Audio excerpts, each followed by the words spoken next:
Well, it looks like the rift between Pierre-Emerick Aubameyang and the Chelsea gaffer known as Graham Potter has come to an end, and they are back to level terms, doing well, and he has really given us a hint of the return of Pierre-Emerick Aubameyang. Then there are people that have gone ahead to try to throw in threats to this manager of Chelsea, Graham Potter, and those are Chelsea fans. Welcome to Rokani Media Football. How are you guys, and where you watching us from? Smash the like button, comment and share. The manager of Man City has come out to defend Haaland, that he's deep in form, is dependent on the players of Man City that have gone ahead known to look for him a lot. And lastly, Jurgen Klopp demands for more backing from his bosses, that is FSG, that are really running Liverpool.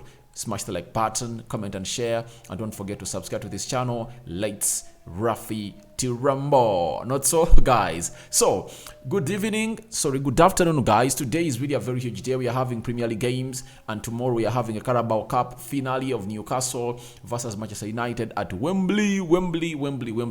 That's where we are going to be tussling it out with the fans of United, wishing Erik ten Hag to get, all hoping Erik ten Hag to get his first trophy as a United manager. It will be so much important for him, but even Eddie Howe is really one of those managers that really worked hard, that has really made it to the finale of the Carabao Cup, and Newcastle have taken very many years without winning the trophy, so looks like they are more hungrier, but even United are really more hungrier than Newcastle, according to me. Now, let's talk about Pierre-Emerick Aubameyang, a player that at the beginning of this season towards the end of this year, fell out into the picking order of Graham Potter. Potter signed in new players, and he never even included him into the Premier League, into the Champions League squad that was going to play in the game of Borussia Dortmund and the rest of the season, if at all, if they find themselves to the next round of the Champions League. Now, that really got Aubameyang disappointed, because the team of Chelsea had no a prolific number 9 apart from him. Drought is a very good player, but I think there is a lot of pressure right now at Chelsea that could affect his career, and is not among those young boys or those young players that are really teens who really have a big head on their shoulders, who can really hold pressure. And I believe that's the problem that's happening right now at Chelsea. So that really kept Chelsea in a very bad situation, that every time they created the chances and no one was scoring them, the fans told the manager, you're having a good number 9 on your bench, all in your squad, but you're not using some of that Pierre-Emerick Aubameyang. Now, yesterday has really gave us a feed, or a clue onto how the game of Chelsea versus Tottenham Hotspur is going to be according to his match squad. He told us that Pierre-Emerick Aubameyang had really good training week. He's available for selection. Our problems, speaking to a few of the experienced guys, they said it was the worst preseason they've ever had. The tour didn't work as well as it would like. So, Pierre-Emerick Aubameyang looked well this week. And I think Graham Potter has come to his realization that if at all he doesn't really fancy playing this player as Pierre-Emerick Aubameyang, his job is really going to be more in trouble. It's already in trouble, but not at that level of being in more trouble. If he loses to Tottenham Hotspur, I think that will be the hugest trouble of this career, according to me. And he wouldn't like to miss out on this win. And Tottenham Hotspur in a very critical situation after losing 2 central defensive midfielders, that is Bentancur and Yefis Bissouma. That calls for Chelsea to go in and really get a win, because if they don't get a win against Spurs, more pressure is going to be piled onto Graham Potter, and he's going to find himself sacked at Chelsea. That's why he has said, I need to get all my weapons. I need to get all my weapons. And to me, I'm not going to be surprised if at all Pierre-Emerick Aubameyang and Raheem Sterling start this game, even N'Golo Kante. I believe even Kante is back, so he's going to bring in all what it takes to see himself getting a win against Tottenham Hotspur, because his stats are really weird. He has lost 7 games, he has won 3 and won like 3 or 4. So it shows you that he needs this win. And who is going to guarantee him this win or grant him this win? It's Pierre-Emerick Aubameyang, because Chelsea creates chances. They create chances, but they are not having that clinical finisher to bury them at the back of the net. I think he found it necessary to settle his differences with Pierre-Emerick Aubameyang because he's the only player he has right now to really help him bury those chances at the back of the net. And I'm not going to be surprised tomorrow or today. I think they're playing tomorrow. If at all this guy comes in through and really starts, or even comes off the bench and really plays a part into that beautiful game of football, because Graham Potter is having a lot of pressure piled onto him. Reason that the Daily Express has reported to us that even there are some angry Chelsea fans that have gone ahead to really send what we call threats to his family. And Graham Potter has revealed that angry Chelsea fans have been writing sick messages, wishing him and his kids, wishing that his kids and him would die. That is Graham Potter. So he's having a lot of pressure, and is he going to succumb to it? I don't know, but coming in for Pierre-Emerick Aubameyang and making him look good in training is a sign that he has gone ahead to succumb to this pressure, and he now believes that it's now the time to unleash the Guinean international who plays for Chelsea this time around, because they can't go out in the transfer window to sign a prolific number 9 because Aubameyang is here and is the only one that is supposed to use. No player, if at all hits the ground running and he's feeling home, can score very many goals for Chelsea like Pierre-Emerick Aubameyang. So let's wait and see how that comes to pass. But it looks like Pierre-Emerick Aubameyang is on the verge of really starting the game against Tottenham Hotspur after really ironing his differences with the current manager of Chelsea known as Graham Potter. Now, Haaland has been missing out on very many chances, and remember, since return from the World Cup, he has only gone high to score how many goals? Are they like 7? Yeah, because we left the World Cup when he's having 19, and he's now having 26. I think the 8 games they've gone ahead to play ever since return from the World Cup. So, as it stands, looks like there is a problem, and Pep Guardiola has gone ahead to address that problem, because this man has not been scoring goals as he was at the beginning of the season. And this is what Pep Guardiola had to say, that Haaland's lack of touches, it's our fault. Haaland has been good all season. We need to look for him a little more. When I finish a game, 1 second later, I know if he was involved or not. Who should be involved more or not, it depends on us. But I'm not really talking about, I think Pep has gotten it wrong, and he has thrown in a very false defense for his player, because the game of Nottingham, Haaland gets 3 clear-cut chances, almost sitters, and he doesn't score. Secondly, Haaland's presence at Man City limits other players, because all the runs, all the attacks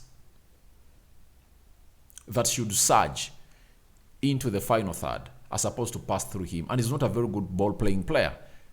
Though some games I've seen him trying out things of really being a ball-playing player, doing the hold-up play, playing with his back to goal, but it looked like it was really hard, and it has not gone ahead to work out for Pep Guardiola. And this is something that Pep Guardiola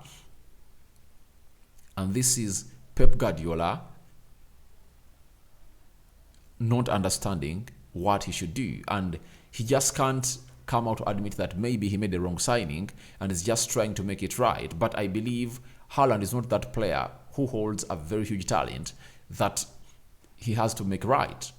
One thing he has to know is that his midfield should be creating him more chances, but lately looks like Haaland is a little bit of rusty, because even when chances are created for him, he doesn't bury them at the back of the net. That is the most worrying bit of this.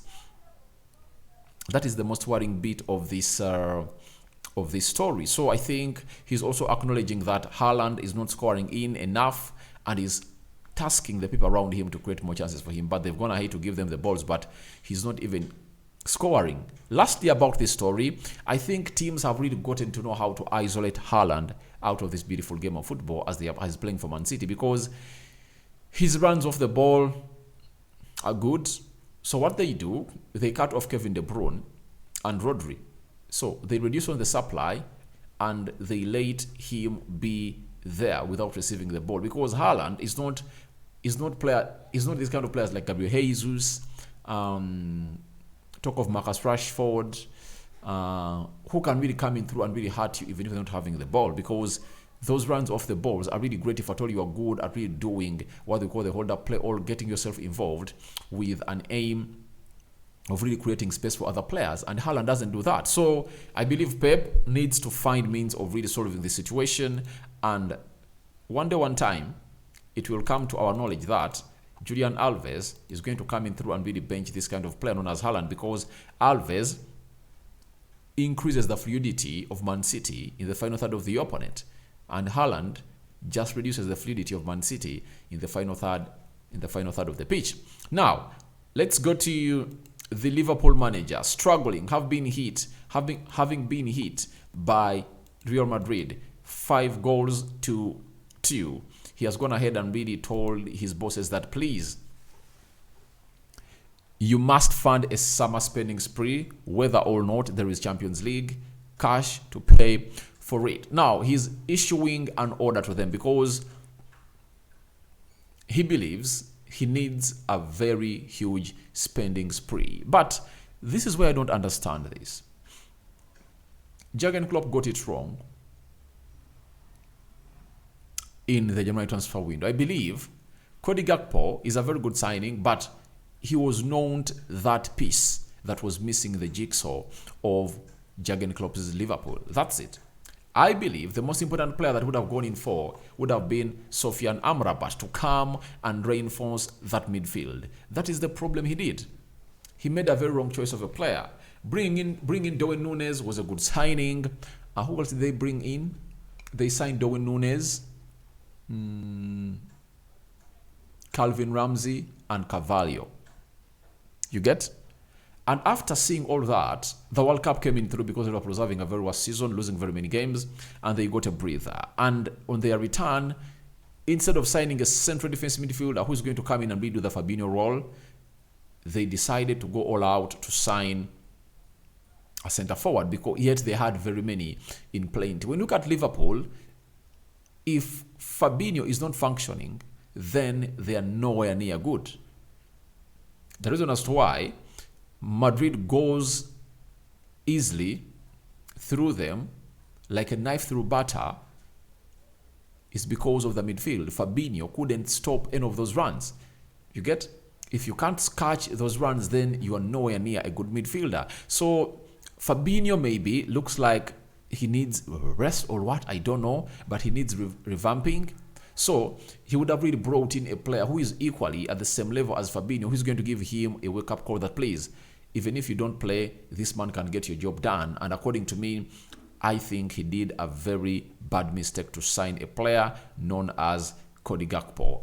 He would have gone in for Sofian Amrabat, and him calling in for a huge spending spree just shows you that he has gotten to know that some players at Liverpool are really satisfied, or maybe they can't push any further, and they're affected by some good players who are really aged. I think Virgil van Dijk is 30. I think but he can push for the next 3-4 years, because it looks like he's still having that world class in him. I think Jordan Henderson needs to go. James Milner too needs to go. Who else?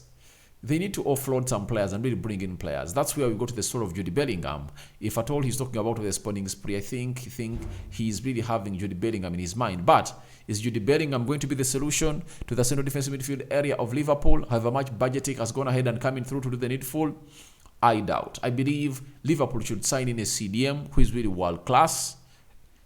Bellingham too. But bring Bellingham without getting yourself what we call a central defensive midfielder. I think that will be another move in the wrong direction, mirroring to that they did of Cody Gakpo instead of signing Sofian Amrabat. So guys, thank you very much for watching in through. Rokani David is my name. I sign out for now. See you later.